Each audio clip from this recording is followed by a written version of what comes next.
Assalomu alaykum, hurmatli podpischilarimiz. Bugun 23-yanvar 2026-yil. Navbatda esa olamiz. 2016-yilda ishlab chiqarilgan Nexi 2 gibrid avtomobilimiz bo'ldi.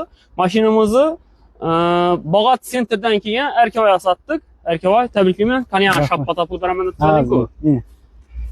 Yaxshi kunlar to'ylamin. Mashinamizning narxi 50 million bo'ldi. Naqd pul berdik. Ichki Erkavoy, mashin ko'ngilda edimi? Xohlading mashinani? Shuravan aydin, zakonni. Mashina gap yo'q.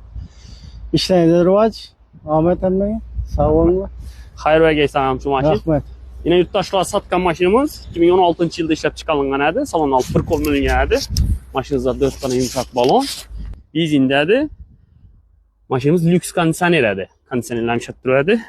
Eshiklarni ham e'tibor etasizlar. Zanglar ham shammen edi.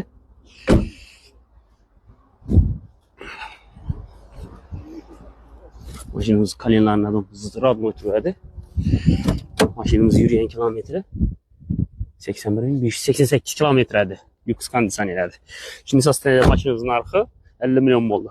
Kim shunday sifatli va arzon mashinalar kerak bo'lsa, Bog'ot tuman Gayn ro'parasidagi Bog'ot avtolider saloniga kelaverasizlar. Xohlasangiz bizda boshqa turdagi avtomobillar ham bor. Bizda naqd pul, avtokredit, barter xizmatlari bor. Ekranda telefon nomeri bo'ladi, bemalol bog'lanasiz. Hammangiz salomatlikda kutib qolamiz.